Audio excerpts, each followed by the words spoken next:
let's get things underway. Good morning, everybody, and welcome to our sixth session of the Mayor's Fall Update Series. Today, we're really grateful to have Mayor Wayne Redekop, who's Mayor of Fort Erie, to join us. Looking forward to hearing what he has to say, and certainly, as always, Mayor Redekop has some very profound things to share with us. So we're very much looking forward to it. I'd like to thank our sponsors, B4 Networks, as well as Growth Associates, and also to thank our partner, the Niagara Board of Trade and Commerce, who's with us today as well. The format, as always, will be to begin with an update from Mayor Redekop in terms of what's happening in his community, as well as Niagara, and then we'll open it up for questions. There's a QA button in the bottom of your screen in the middle. Use it to post questions. Don't use the chat button if you have it handy. Use the QA button. And if we can't get to your question, we'll endeavor to answer it afterwards and get back to you with a response. So there we go. And I'm going to pass the floor on to Mayor Redekop. Thank you, Mayor. Thank you very much, Vernon. I appreciate the opportunity to share some of what's happening in Fort Erie and what the future might look like. And I want to thank the Chamber of Commerce for holding this series of interviews with the various mayors throughout Niagara. I know I'm near the end of the list of mayors. I'd like to think that maybe that's a good sign. Not sure. But I wanted to, everything that I say, we have to remember is on the backdrop of COVID, the border restrictions, and the climate changes that have been taking place recently. And although I don't have a PowerPoint presentation, my thinking was that as I'm speaking and referring to a number of things, maybe people can visualize in their mind, because my experience has been that reading a book that doesn't have pictures promotes imagination. And so you visualize exactly what's being written. And so that's very personal because everybody has a different imagination. So that's kind of my excuse for not doing a PowerPoint presentation. I would like those who are watching and listening to do a little of their own work that will fit their own imagination. I'm going to cover a number of topics, and I know that your time is limited, and I apologize, but I'm like every other mayor.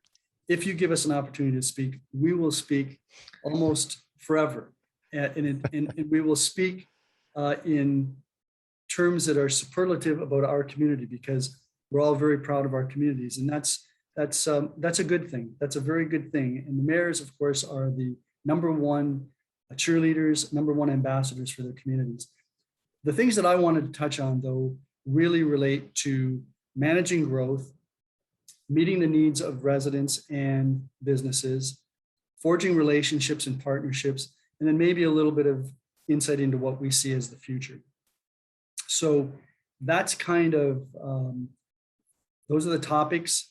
Those are the questions that will arise relative to those things, such as what is the number one challenge to the municipality?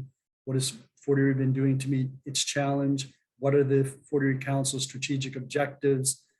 What is the progress in meeting those objectives? And then what is in store for the future? And I want to emphasize that, and I've said this many times, and say it because it's true. The current council for the town of Fort Erie is extremely experienced, and they come from a broad background of experiences. And that's very good for the municipality. They're individuals who are engaged in the community. They're very responsive. And our focus has been and will continue to be what is in the best interests of our community. We have a great responsibility, and we take that responsibility very, very seriously. The other thing that I wanted to mention is not only is it a good council, but they work very, very well with staff. And we have a very talented staff at the town of Fort Erie.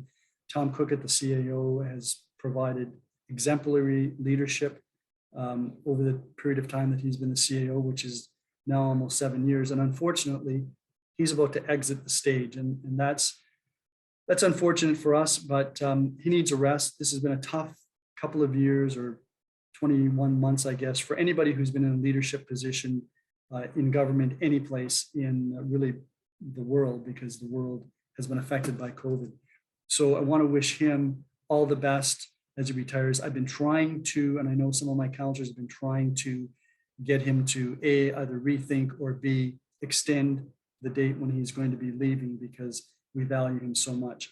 And he has a very good support team. And so we're very fortunate right now. But what is the number one challenge to our municipality? It's managing growth. And in lean times, that's not an issue. It is an issue in Fort Erie, and it has been an issue now for about the last 5 years, because we've seen a tremendous influx of people, and that has only been accelerated by the pandemic, which has really made a lot of people think about why they need to be living in the big cities. And in fact, with the expansion of broadband connectivity, there isn't a reason for a lot of people to live in the city. They can do their work anywhere. They could be in Vancouver and doing work for somebody in Niagara. It's that simple. So the town of Fort Erie has had record building permit applications and issuances over the past 5 years. We don't see an end in sight on that. And some of the things that have taken place really create challenges for us. And those challenges relate to provincial policies, which have density targets. So when construction takes place, residential construction, the provincial government has a number of policies and plans that say what the development and growth should look like. And that's all well and good if you're in the GTA. But if you're on the outer perimeter of the GTA, it's challenging, and it has an impact on neighborhoods. And one of our chief endeavors is to try to make sure that we don't change the neighborhoods to a point where people who live here, people who are moving here, want to be here because of what they see. They love the feel of a smaller community. They love the safe streets. We've got great schools. They love the proximity to nature. And that's the other big challenge for us, is how do we preserve our natural heritage? To some extent, how can we preserve what's left of our built heritage? Because a lot of the built heritage in Fort Erie over the last 40 years has disappeared. And that's unfortunate. Those items that we do have, we need to protect. We have a very, very active and engaged environmental community in our town. And those individuals have been very helpful in pointing out to us and assisting us in addressing some of the issues that relate to growth and how we integrate natural heritage with that growth. Preserving our woodlots, our wetlands, our savannas, our wildlife habitat. Looking at things like bird-friendly policies, looking at things now, and I believe we're going to do it because this all connects with climate change, a natural environment asset management plan where you identify what your natural heritage features are, try to establish a value for those, and then try to figure out how, as development occurs, it's more advantageous to take advantage, to utilize those natural heritage features as opposed to permitting them to be altered so that they become artificial mechanisms for managing things like drainage. So we're quite fortunate that we've got a very knowledgeable environmental advisory committee made up of some of those members from our environmental community. We have a strategic plan, and as we're growing as a community, the council looks to that strategic plan and the priorities that we've identified there. And those priorities include optimizing health, housing, and social well-being through service areas and healthy lifestyles. Priority number 2, sustainable infrastructure for the future. Number 3, attracting interest and investment through strong advocacy and promotion. 4, promoting business, economic growth, and employment opportunities. And 5, managed growth through responsibility, stewardship, and preservation. So that's the background upon which council looks at the issues that come forward relative to growth and development. Those are the priorities, and we have a number of strategies that are attached to those priorities that staff utilizes along with provincial and regional planning mandates, when they review a planning application, when they're looking at subdivisions and what they should look like. You know, when I became the mayor in 1997, there was not one townhouse in Fort Erie. Since then, every development that we have has a townhouse component, simply because they can get more units within the area, number one. Number two, that seems to be what a lot of people want. For those who are downsizing, older people who are downsizing, it provides them a nice, convenient housing stock. And for those who travel part of the year, it's also a good housing option for them, because they're only there part of the year, but then there's someone that can take care of much of the common areas. So we're looking at those. We've developed a mix of housing in terms of what it is we expect for future growth. It used to be that Fort Erie was primarily single family dwellings. That doesn't necessarily meet the needs of individuals. So we look at single family dwellings. We're looking at smaller sized dwellings on the smaller lots that are now being approved. We're looking at duplexes or semi-detached houses, townhouses, apartments. We are working on two apartment buildings, rental apartment buildings in Fort Erie. There hasn't one been opened here since 1996, I believe, high rise anyways. So we're looking at that, and we've got some really good developers that are engaged in that process, all of which is geared to trying to address a number of issues. So as I mentioned, you know, people who want to age in place, they need housing options. Affordability is the number one challenge across the country. You know, a local municipality, a small municipality has a few levers that can be utilized. We're looking at all of those. We have an affordable housing committee that is looking into that, and I'll get to that when I get to the next phase of my discussion.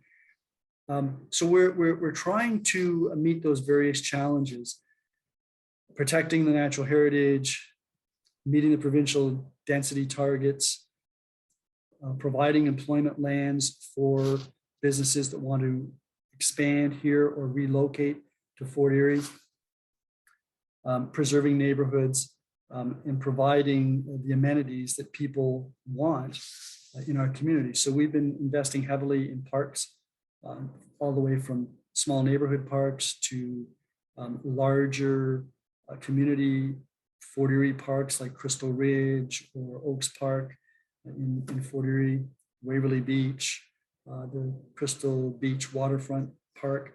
So those are Bay Beach as well. So there's a lot of challenges that we're trying to meet. But the reality is that the building permits that we've been issuing over the last 5 years are quite startling. As an example, last year we issued 639 permits, of which for a total value of $138 million. In 2021, and this isn't even near the end of the year yet, this goes up to, I think, the middle of November. We've already issued 959 permits. That's almost a 50% increase over last year. And the value of those permits is $296 million, which is more than double the year before. So that of course puts a lot of strain on staff, because aside from processing those various applications, they also have to do the inspections. They're engaged in that. And building inspectors is a really demanded profession right now, so that all the municipalities are struggling to make sure that they've got the inspectors that are in place, because these are individuals who have obvious experience and expertise in a variety of the building and construction aspects. We have hired private companies to assist us with respect to processing those things, but you know, it's an ongoing challenge, and that feeds into the efforts that we're making to try to meet the needs of our residents and the businesses. And you know, in terms of the businesses, like every other municipality, we provided some breaks in terms of licensing fees. We worked with the restaurants and the bars and taverns to provide temporary permit expansions. We'll continue to work with them. We gave some tax breaks early on during the pandemic, not tax breaks, tax relief in terms of interest. We didn't charge for interest. We extended the payment dates. So, we did some things there. We know that the border restrictions, we know that the COVID restrictions have really placed a significant strain on businesses. And some of the businesses have done well. Some of them have struggled. We want all our businesses to do well. So we try to do what we can to assist all of them. The most remarkable thing to me is that over the past 20 months, since the beginning of 2020, let's say, so almost 2 years, we've had 44 new businesses in town. And we've been in, I and members of council, regional councilor Tom and Sinna, periodically we get Chair Bradley into town, but we've opened, as I said, 44 new businesses, and they're all parts of the community. Crystal Beach, I went down there in the summer, and we weren't doing official openings, but I handed out a dozen certificates to the new businesses, recognizing, acknowledging, and thanking them for opening their new businesses. Ridgeway, about a month ago, we opened 5 new businesses on the same day. They did a joint thing, and we went from store to store to store. We've had, last week, we opened Starbucks. Who would have thought Starbucks in Fort Erie? And A&W, which for people my age, we know that there was an A&W in Fort Erie back in the day. Well, now A&W is back. I committed to showing up on opening day to get a meal, and I was there. I got a Papa Burger, and they were very busy. These businesses are going great guns. We've had an application that we're processing now for a Popeyes. Who would know? But the businesses are, new tattoo parlors, 2 tattoo parlors on Jarvis Street. There's a business opening this weekend, so that it's remarkable to me because some of them are large enterprises. Starbucks is a corporate business. They don't have franchises. This is a corporate business. They've decided that this is a place to open up. A&W would be a franchise. Popeyes, I'm sure, is a franchise. But a lot of these businesses that have opened are individuals or their families. They've decided to open up a business. And I always comment at these openings that it's challenging enough to open your own business in any municipality. But to do that during COVID, that takes supreme optimism. And these are individuals who they've found a niche. They found something that the public wants. Often it's something that they were doing, started off with friends, and then word spread. And the next thing you know, they're opening up a little store to meet the need of their existing customers, but those who will come once that business is open. So we're very, very fortunate, and it says a lot about a community when you've got that many individuals who are prepared to take a chance on the future of that community. Because in many cases, this is life savings that they're putting up.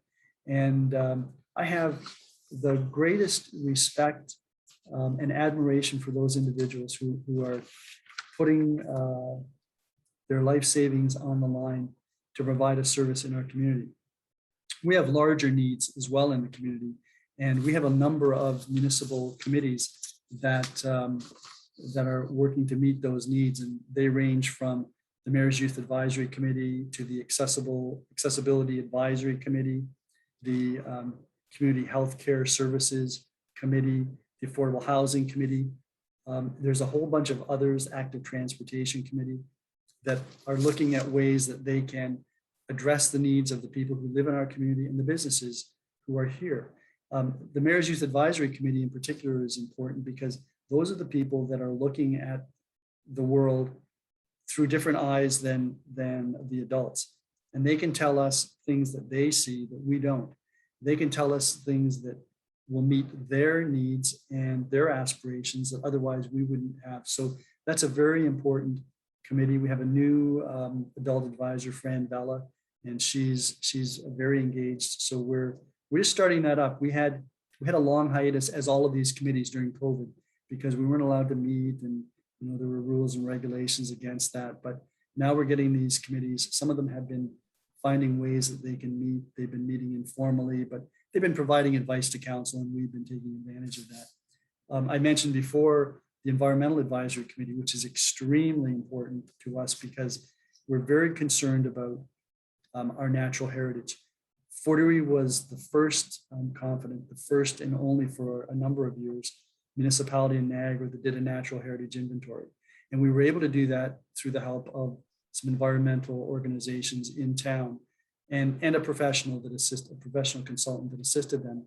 But it helped provide us with at least a base of where we are. Now, the Niagara Peninsula Conservation Authority, the region, they're doing these types of things now, and that's great. Some other municipalities are doing it. That's very important, which really highlights the importance of the region's official plan review and the natural environment systems that they're dealing with, and why it's important, in my view, for us to take the strongest action we can to make sure that we not only protect our natural heritage features throughout Niagara, but that we take advantage of what they can do for us going forward on two fronts. One is climate change, but the other is the Truth and Reconciliation Initiative. The Indigenous people are tied to the land. Everything they do, everything they think about doing relates to the land. And they are the ultimate stewards of the land. They think, as you know, about the decisions that they make, having regard to the 7 generations that came before them and the 7 generations that will follow them. So that's a tremendous legacy. And there are so many things that the non-Indigenous community can learn from our Indigenous brothers and sisters, that this is one of them. So wanted to talk about the efforts that we're also doing in terms of affordable housing. Fort Erie is one of the municipalities in Niagara. There's only a couple of others that have established a committee that is looking at policies that we can change in terms of our zoning, in terms of our official plan, in terms of permissions for better utilizing the residential property that we have in order to provide that affordable housing. We, of course, as a municipality, can't do that alone. We look to the region. We've been working with regional housing, which will be able to provide us, I'm sure, with some good affordable housing in the future. We're looking at a project right now that hopefully will start construction soon. But we're also looking at the large parcel of land where Gilmore Lodge is now has started construction, where Hospice Niagara will have a facility. We're looking at the balance of those lands where the old County Fair Mall used to be for possibilities for affordable housing, for transitional housing, for some additional housing mix opportunities, so that there's some really good opportunities here that we can address. But we definitely need provincial and federal assistance in order to deal with affordable housing. And a lot of people will say that affordable housing for purchasers, for freehold land, that's going to be very difficult. It's the rental picture that is easiest to manage, affordable rental accommodations. But the reality is that people who have owned a home and are getting older and want to downsize, some of them are happy renting. Some of them would still like to own, but they'd like to own something smaller.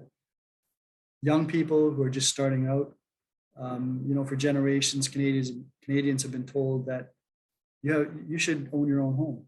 You should have a right to own your own home.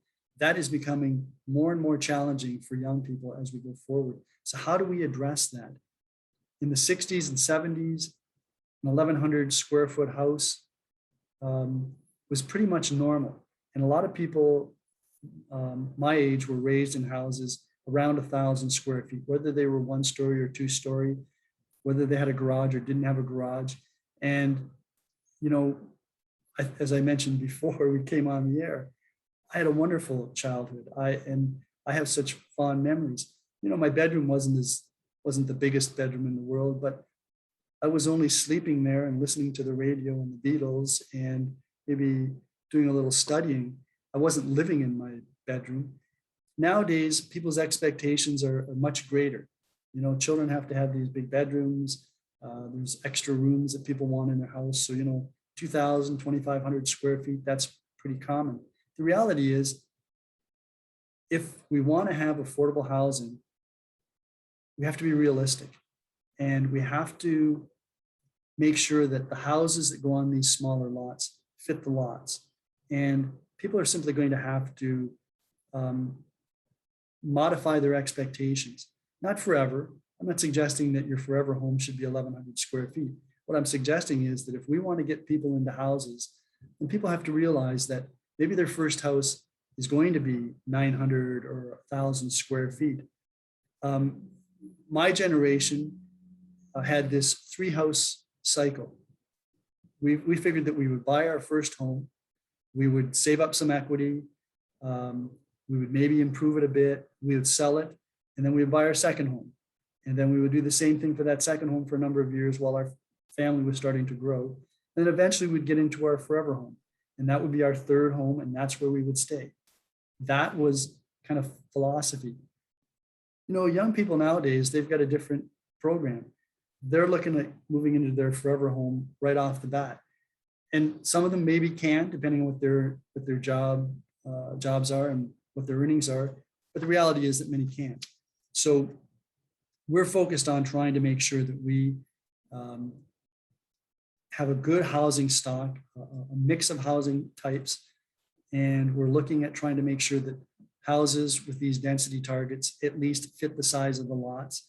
And that's also important because, excuse me, we're trying to preserve our neighborhoods. We're trying to do things that will protect the existing neighborhoods while we still grow and meet the provincial density targets, some of their policy statements, some of the things that they expect, which are very challenging, because when the provincial government establishes policies, I'm thoroughly convinced that those thinkers are thinking about the GTA. They're thinking about Toronto. They're thinking about Mississauga, Peel, Vaughan. They're not thinking about Fort Erie. They're not thinking about Port Colborne. They're not thinking about Niagara on the Lake. They're not thinking about, Belleville or whatever.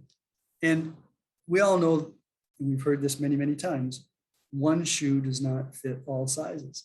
So there needs to be some flexibility, in my view. Although I agree with the philosophy that we should take advantage of the existing infrastructure that we have. We should not be expanding our urban boundaries, because that puts pressure on our natural heritage features. It increases our costs with respect to infrastructure. So I'm with that program. And I think a lot of the environmentalists agree with that we should try to constrain where we grow so that we can protect our natural heritage features. And I failed to mention that on those committees that I had previously referred to, we do have Indigenous representation, because we have a good relationship with our Indigenous community in Fort Erie. And that kind of gets me into the next topic, which is forging relationships and partnerships. So we have a strategic alliance with the Fort Erie Native Friendship Center. I've raised that prospect as well with the Niagara chapter of Native Women, because they're doing everything in our community that the municipality does as well. Sometimes they do it much better, but we can certainly learn from each other. And so we have representation on these various committees so that we get the view from the Indigenous community on some of the things we're doing. We also have a select committee called the Land Committee, which is made up of senior management of the town of Fort Erie, plus the mayor, plus the executive director of the Fort Erie Native Friendship Center. And since I mentioned that the Indigenous community is tied to the land, that's kind of a no-brainer. Of course, you're going to have someone from the Indigenous community sitting on your land committee, because they know things about the land. They know things about areas that we might be dealing with that we have no knowledge of. Things that maybe have some sacred connotations for them as we go through, particularly along the lakefront. And we've got 50 plus kilometers of waterfront by the time you take the river and the lake, all the bays and whatever. So we've got a lot of water. And of course, Indigenous people, like the rest of us, were drawn to water.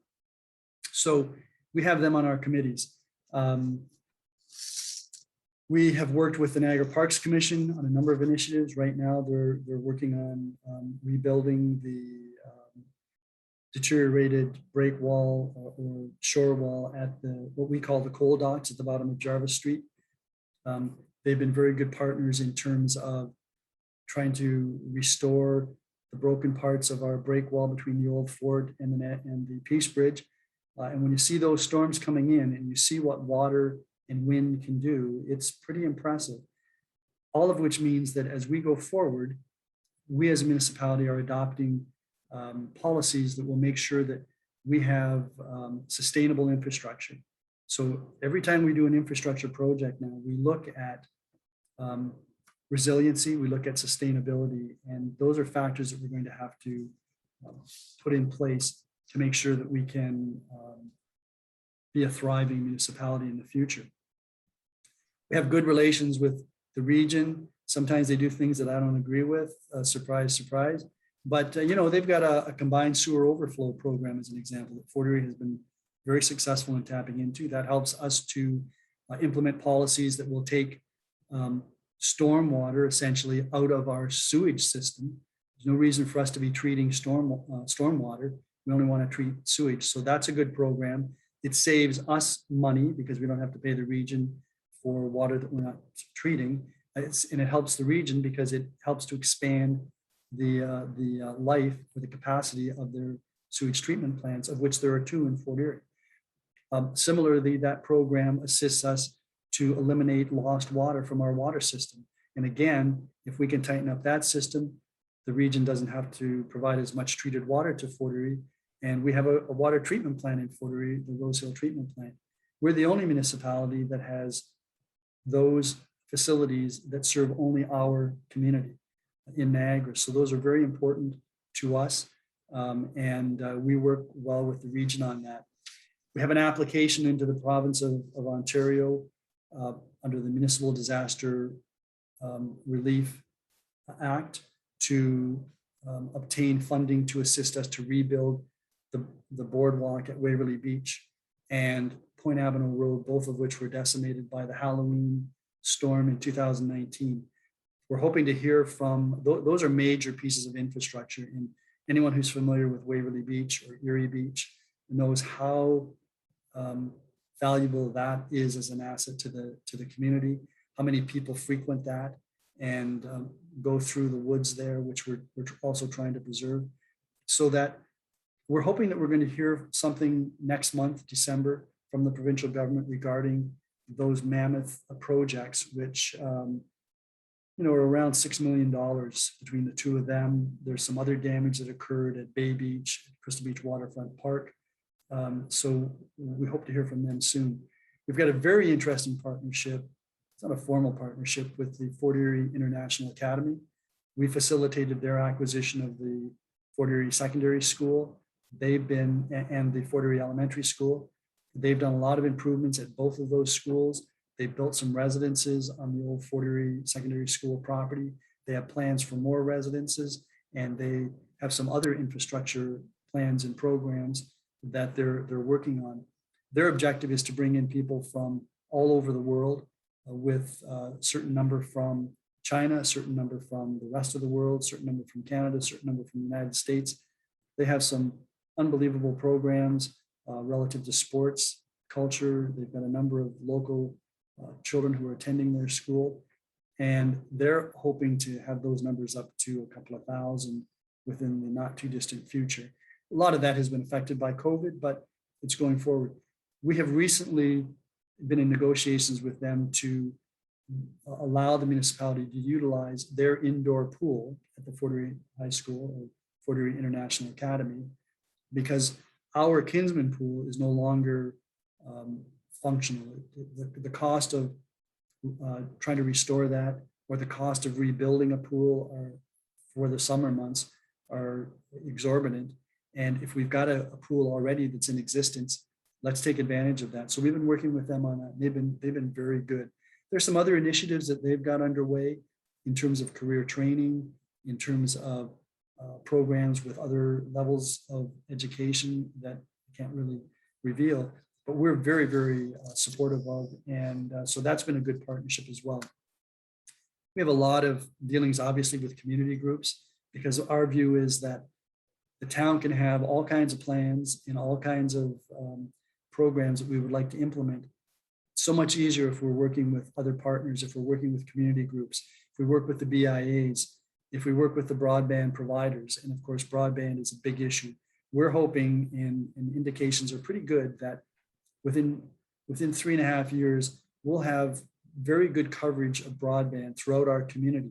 Right now, the municipality provides free Wi-Fi in many of our parks, in our arenas, the library, in town hall. So we'd like to be able to expand that as well. But that's obviously very important, because people never go anywhere now without some type of digital device, whether it's a phone, an iPad, whatever.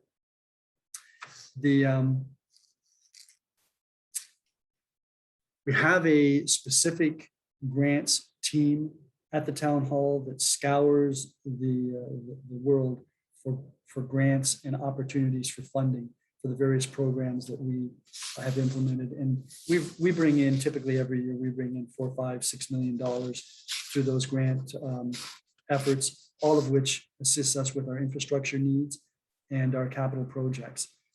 Our budget, as an example, is over $30 million. We have a capital budget this year of $23 million. That doesn't include the, I think around $8 or $10 million in regional, sorry, $18 million in regional capital projects that are scheduled for for 2022 or immediately thereafter. So a lot of activity going on in town. And I suppose I should start to look to the future, because I don't want to be monopolizing this whole program. I've mentioned the municipal disaster relief projects. I've mentioned the capital works projects that we have, just kind of an overview. We're also talking about revitalizing Jarvis Street. We've received some capital funding from the federal government on that, so we'll be moving forward with that in 2022, aside from work on Waverly Beach Boardwalk and Point Avenue Road. Gilmore Lodge, as you know, is under construction. Hospice Niagara, I think, will be breaking ground in 2022. We have right now a project of 9 commercial units being constructed on Garrison Road, which is in the vicinity of the Popeyes, and just down the road from A&W Starbucks, there'll be a Taco Bell. Those are either opened or in the process of being opened. We're working on our budget right now. We've approved our capital budget, not yet by bylaw, but that's a formality. We'll be dealing with our operating budget in January. There are a lot of pressures on that budget this year. We know that the region has a lot of pressures. We've received, we know that the region's water and wastewater budget is going to be over 5%. We know that the waste management budget is going to be over 5%. We'll be dealing with the police, I guess, shortly, and then the others. But we've got the transit. You know, the transit is a big issue for Niagara. And in my view, it's the one initiative in 50 years that has the potential to actually bring together the people in Niagara by providing a mechanism for them to get from one point to another in Niagara in an affordable way and in a reliable way. And we're going to be dealing with that later today at the region about whether we move forward or don't move forward. Fort Erie is a big proponent of public transit. We have a good system here. We recently went to on-demand service, so now everybody in Fort Erie qualifies for public transit, and the numbers have been going up. I expect that they will continue to climb, and they're, I mean, it's a no-brainer. If you want to make sure that people who don't have a driver's license for whatever reason can get from one point to another in our community for whatever reason, including education, including medical appointments, including a job, including recreation, you have to have that capability. So the same thinking that applies to Fort Erie applies to every other municipality in Niagara and applies on a Niagara-wide basis. People in Fort Erie need to go to a medical appointment in Niagara Falls and they don't have transportation. They need public transit. Reliable public transit. And I'm hoping that every municipality in Niagara will see the wisdom of that and see the potential in that and see how it's, yes, a little more costly, but that's part of government's responsibility to its residents and its businesses. We receive the money that they give us in taxes, and we try to spend it as wisely as we can. This is a wise investment, in my view. We have, as I said before, the other challenges that we're going to have to deal with, and we will be dealing with, and those are things like providing the amenities that people need. So the parks, the programs, the services. We will have to continue to deal with COVID. We will continue to provide support to our residents and businesses. The town of Fort Erie has been very fortunate, very successful in dealing with this because our numbers have been the second or third lowest in terms of per 10,000 people in Niagara, despite the fact we're the fourth largest municipality and growing. We have challenges with respect to staff resources because of the amount of work that's being demanded. And I suppose the people that work for the town of Fort Erie have to work longer hours and maybe harder than some other municipalities because of the work that we've got here. But we've been expanding our staff to meet the need. And as qualified people are available to meet that need, we pick them up. But we've lost, we are going to be losing our CAO. We're optimistic that we'll be able to get a good replacement. I don't know whether Tom Cookett has been cloned, but if he has, we want to find him. And we know that we're at risk of other good staff leaving. We've had some from our planning department go to other municipalities. That's good for those other municipalities because Fort Erie's planning department has been, in my view, the best in Niagara. Certainly the most thoughtful, the most creative, and the most forward-thinking in Niagara. And the more of them that go to the region or other municipalities, the better, because they'll be able to take their thinking, their creativity, and their forward-looking views to those municipalities. So it'll be better for all of Niagara. We've got the cannabis. That's a challenge for everybody. We're going through that process. That too will be dealt with and will be passed. Aside from Gilmore Lodge, Hospice Niagara, Fort Erie International Academy, we've got the new fire hall going up in Ridgeway. We have new abatement technologies. We have another factory that's clearing land across from the Truck and Travel Center on Pettit. It'll be starting construction, I think, next year. So our challenge is we need more employment lanes. And as we go through the regional official plan process, it looks like Fort Erie will be allocated those additional lands. And that's very important for us. And it's very important for Niagara because we're right on the border. We provide great opportunities for the synergies that arise out of the industrial development, manufacturing. We've got a lot of commercial development going on. And so to wrap up, the other opportunities, as the ash borer had devastated a large portion of our tree canopy, that's provided the other species a room to grow and breathe. But we are going to be now allocating money because we've pretty much eliminated all of the ash borers on public property. We're now going to be allocating more money to the restoration of our treed areas. We will be looking at green initiatives. All of our reports include some reference to climate change, as I mentioned before, resiliency and sustainability. We're going to be looking at a green asset management initiative so that we can get a handle on that. We're hopeful that the Marina project may move forward. That's been on the books for a long time, but we've got all the plans in place right now, all the master plans for growth and development from every angle you can think of. So from my perspective, the future of Fort Erie is bright. It's full of promise. It's exciting.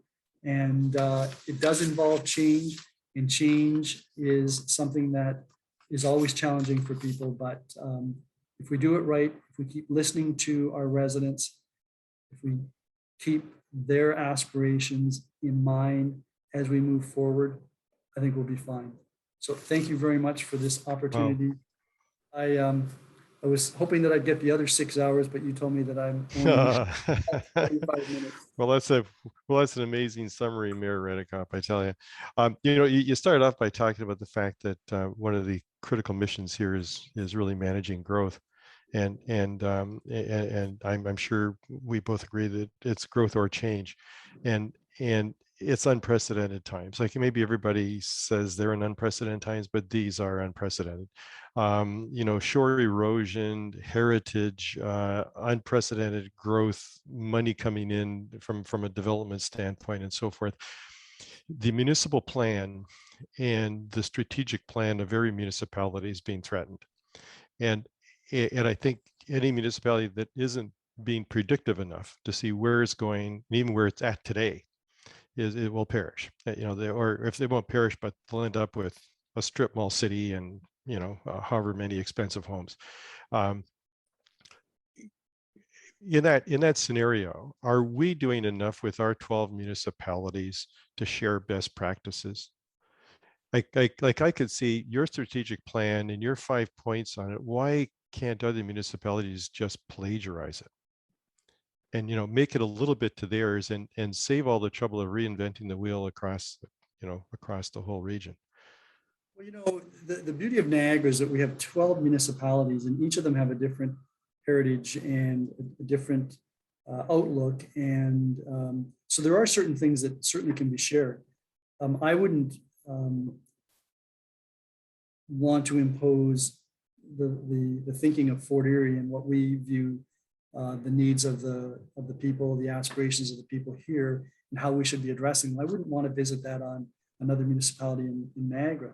But certainly there's a core that I think most municipalities are in fact trying to deal with. So I think we're all, if we don't recognize that managing growth is the number one challenge, then that I think is unfortunate, because our neighborhoods are at risk. If we were, I say to people that express concern about the growth of the municipality and these density targets and some of our policies, I said, look, the provincial government foists on municipalities policies and mandates with respect to certain things. We don't have, to the extent that we have flexibility in that, we will exercise that flexibility. So for example, for density targets, if we can put up a 150 unit apartment building someplace in Fort Erie where it makes sense, that allows us then to ease the density requirements someplace else in Fort Erie. We try to do that, neighborhood by neighborhood, but that's just not realistic. So we take a broader view of it. And that's one thing that we can do. We hear, a lot about the overlap sometimes of services. To the extent that Fort Erie is a farm team, we just so that in 2014, when I was elected as mayor and came back into office, when I went to the region for the first meeting, the planner was a former employee of the town of Fort Erie. The CAO was a former employee of the town of Fort Erie. The director of infrastructure services was a former employee of the town of Fort Erie, all of whom I had helped hire. One of the women in the legal department who eventually became the region's lawyer was someone who worked in my office as a lawyer and was from the town of Fort Erie. And one of the senior finance individuals had been a director of finance for Fort Erie.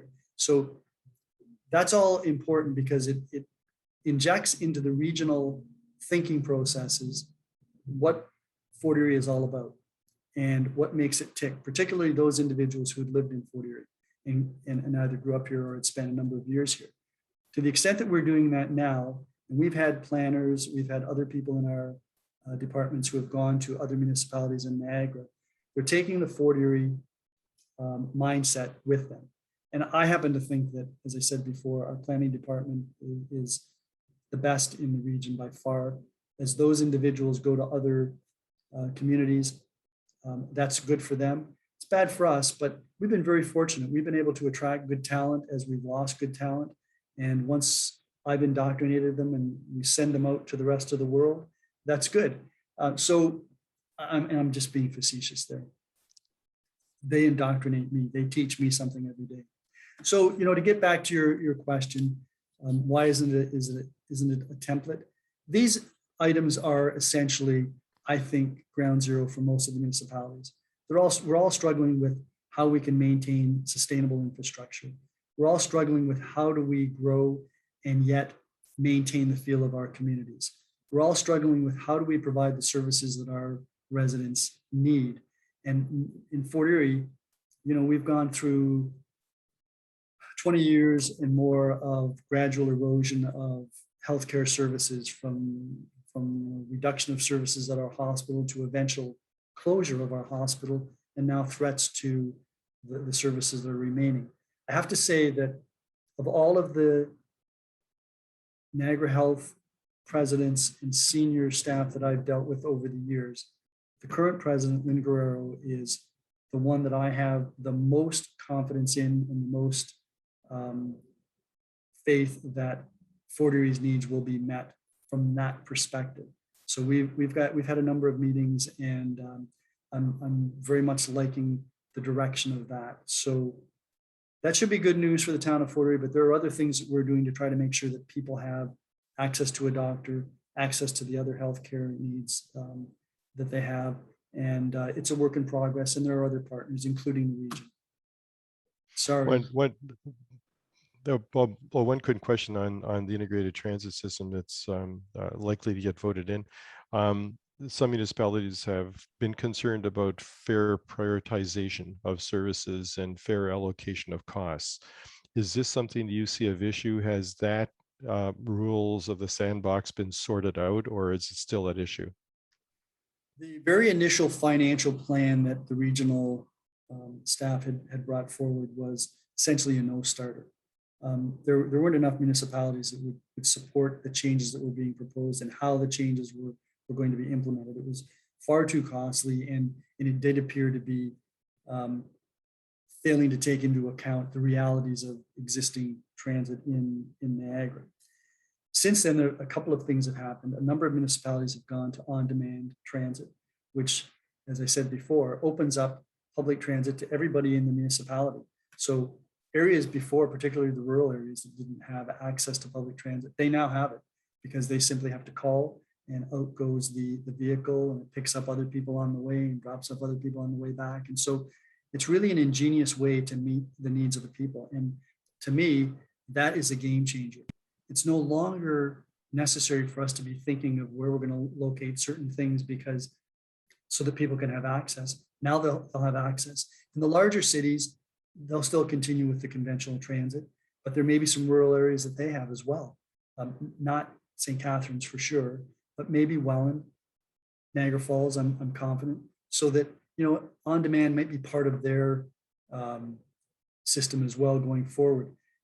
The most recent financial plan does call on municipalities to put more money into the pot through the regional levy.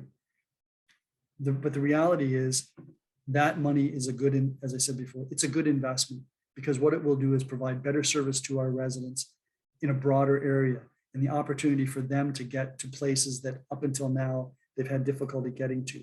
The system isn't perfect, but it will be a work in progress, and it will take a number of years to really hit its stride, in my view. But that's okay. We're 51 years into the region. What's another 4 or 5 years for this initiative to become a truly effective tool to bring the people of Niagara together? It's the micro version of the national railway. Interesting. A last question regarding municipal elections. Is your hat in the ring? Well, the election isn't until next year. Isn't that a little I know. premature? A little premature. I don't usually make those decisions until sometime in the new year. Spoken So like a good politician. I don't know if I'm good, but I've had lots of experience. So well, just in closing, it's the Oracle of Niagara, it's the Yoda of Fort Erie, it's Wayne Redekop. That is, that You know, is, you talked about being close to the last, but you know, last but not least, by any stretch of imagination, that was a fantastic summary of what's going on in your municipality, Mayor Redekop. Thank you so much for that. thank you very much for the opportunity. And you know, it's best to undersell and overachieve than the other way around. And you're making it hard for me. Better for longevity too, right? Well, that was fantastic. And as always, our chambers of commerce and certainly the one representing Fort Erie and your municipality have great relationships, mutually supportive, and I'm sure that'll continue. We thank you for your support in that area as well. So Thank you. And I did fail to mention the Chamber of Commerce. We do have a great relationship with them, yeah, and they do remarkable work in our community. So they do. thank you again Yeah. to all. Thank you. Thank you very much. Yeah, so next week, our final session is in our mayor's update is on Thursday, December 2nd, a week today, and it's Mayor Ugolini from the city of Thorold. You can register online. Please do so. Other activities happening is we have our holiday business after 5, which is a rather interesting one. We are going to get a free tour of Niagara's newest light festival, Sea Sky, and that's taking place on December 1st. And it's an outdoor event, so dress warmly. There may be some alcohol to keep us all warm, but nevertheless, it'll be good to have warm boots at the same time. We have a weekly podcast that's always coming up, so take a look for that. The other thing too is all um, uh, B2C businesses should be subscribing to the Niagara gift cards.com program. It's a fantastic way. It doesn't cost you anything to get early cash and to have your business recognized and to advertise. So please look into that. It's very worthwhile. Um, and a reminder that our South Niagara chambers are always doing rapid test kits and handing out. We've handed out over 40,000 rapid test kits up to date to local businesses. So and they're still available. So take advantage of it and go to our website. Everything's there, and have a look at what you'd like to participate in. And that's it. And again, Mayor Redekop, fantastic having you, and truly a pleasure hearing what you have to say. Thank Thank you. you very much.